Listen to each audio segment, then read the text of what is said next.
అల్వాల్లోని అభ్యాస జూనియర్ కళాశాలలో విద్యార్థులకు సిడిఈడబ్ల్యూ ఫ్యామిలీ కౌన్సిలింగ్ సెంటర్ ఆధ్వర్యంలో ఒక అవగాహన కార్యక్రమం నిర్వహించారు. ఈ కార్యక్రమానికి షీ టీం ఎస్వై గీత ముఖ్య అతిథిగా హాజరయ్యారు.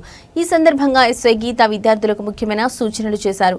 ముఖ్యంగా అమ్మాయిలు బయట ఇంట్లో ఎదురయ్యే ఇబ్బందుల పట్ల చాలా జాగ్రత్తగా ఉండాలని, పోకిరీల వల్ల ఏదైనా సమస్య ఎదురైతే భయపడకుండా షీ టీమ్స్ కు ఫిర్యాదు చేయాలని సూచించారు.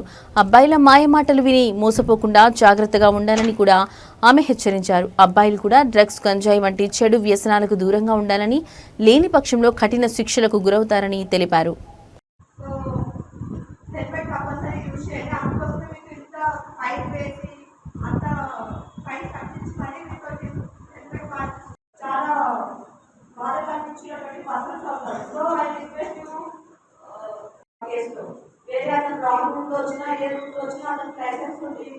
లైసెన్స్ లేకుండా నేను డ్రైవ్ చేస్తున్నాను అంటే వాళ్ళకి మేము రోషనీ ఫౌండేషన్ అని ఒక ఎలక్ట్రిక్ సెంటర్ కూడా ఉంది. ఇష్యూస్ అన్నది ఆ భార్యాభర్తల ఇష్యూస్ వల్ల పిల్లలు కూడా డిస్టర్బ్ అవుతూ ఉంటారు. ఆ భార్యాభర్తల ఇష్యూస్ ఎలా క్లియర్ చేసుకోవచ్చు అని అంటే ఇంట్లో వచ్చినా కానీ మీరు మాత్రమే బాధ్యులు, మిమ్మల్ని మాత్రమే నేరస్తుగా చూస్తాము, మీరు మాత్రమే నేరస్తులు అవుతారు. అమ్మాయి ఆ పోలీస్ స్టేషన్ లో కన్ఫ్యూజ్ గా నేను కలవద్దని కోరుకుంటున్నాను. సో దానికి మీరు ఎంత జాగ్రత్తగా ఉండాలనుకుంటే ఎంత జాగ్రత్తగా ఉంటే అంత మంచిది. నేనైతే వార్నింగ్ ఇచ్చేది అబ్బాయిలకు మాత్రమే. ఒక కాలంలో మేజర్ బాయ్ మేజర్ అబో 18 years ఒక మైనర్ తోటి లవ్ చేశాడు.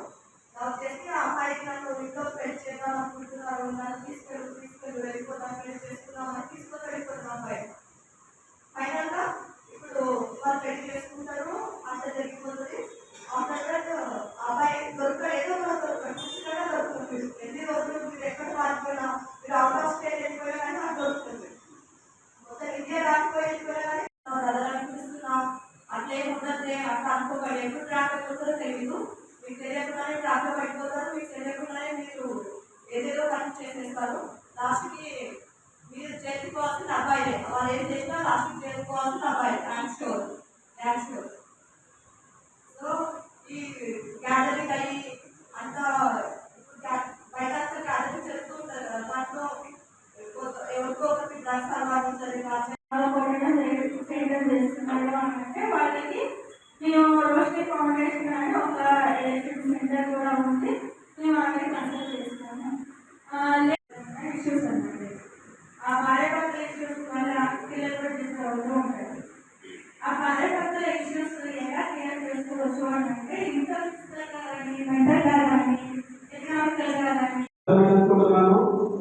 ముఖ్యంగా ఆడపిల్లలు ఉదయం లేచి నుంచి నైట్ పడుకునే వరకు, పసిపిల్లల నుంచి పండు ముసలి వాళ్ళ వరకు కూడా ఎన్నో రకాలుగా ఇబ్బందులు ఎదుర్కొంటున్నారు, వేధింపులకు గురవుతున్నారు. ఇంత బయట మార్కెట్లో కానీ, రోడ్లపైన కానీ, బస్ స్టాప్లో కానీ, కాలేజీల్లో కానీ అనేక ప్రదేశాల్లో అనేక రకాల వేధింపులకు గురవుతున్నటువంటి పరిస్థితుల్లో మనకు రోజు రోజు అనేక రకాలుగా జరుగుతున్నటువంటి మనం చూస్తూనే ఉన్నాము. రెగ్యులర్గా న్యూస్లో కానీ మన సరౌండింగ్ ఏరియాలోనే చూస్తున్నాం. ఇంతకుముందు ఎక్కడో జరిగేది అనుకుంటున్నాం, కానీ ఇప్పుడున్నటువంటి పరిస్థితులలో మన జాగృతి పోలీస్ కళాబృందం నల్గొండ జిల్లా. జాగృతి పోలీస్ కళాబృందం 2020 సంవత్సరంలో మా డిస్ట్రిక్ట్ గారు సజ్జనార్ సార్ ఏర్పాటు చేసినారు. మరి ఆ రోజు నుంచి ఈ రోజు వరకు ప్రజలకు సంబంధించిన అనేక అంశాలపైన ప్రోగ్రాం చేస్తున్నాం. ఈ మధ్యకాలంలో హైదరాబాద్ మన ఉమెన్ సేఫ్టీలో ఉన్నటువంటి రమారాజేశ్వరి గారు మహిళలకు సంబంధించిన అనేక అంశాలపైన చైతన్యం చేయాలని సిడిడబ్ల్యూ వారితో కలిసి ప్రోగ్రామ్స్ ప్రతి నెల 6 ప్రోగ్రామ్స్ హైదరాబాద్లో చేస్తున్నాం. మహిళలకు సంబంధించిన రక్షణ విషయంలో కావచ్చు, మరి ప్రభుత్వం వారికి అందిస్తున్నటువంటి ఈ యాప్ విషయంలో, టీసీఎఫ్ విషయంలో కానీ, మరి క్రైమ్ అగెన్స్ట్ ఉమెన్ విషయంలో కానీ, సైబర్ నేరాల పట్ల, మరి యువత గంజాయి, డ్రగ్స్ లాంటి చెడు వ్యసనాలకు లోను కాకుండా తీసుకోవాల్సిన జాగ్రత్తలు, ఇలాంటి అంశాలపైన ఇక్కడ ఈ కార్యక్రమాలు చేయాలని చెప్పేసి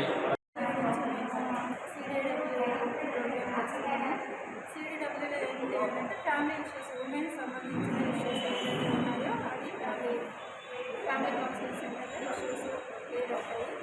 సిడిడబ్ల్యూ సెంటర్ అంటే ఇది భార్యాభర్తలకు సంబంధించిన ఇష్యూస్ వాళ్ళు ఏమైనా ఫేస్ చేస్తున్నారు అంటే వాళ్ళు బయట ఎక్కడ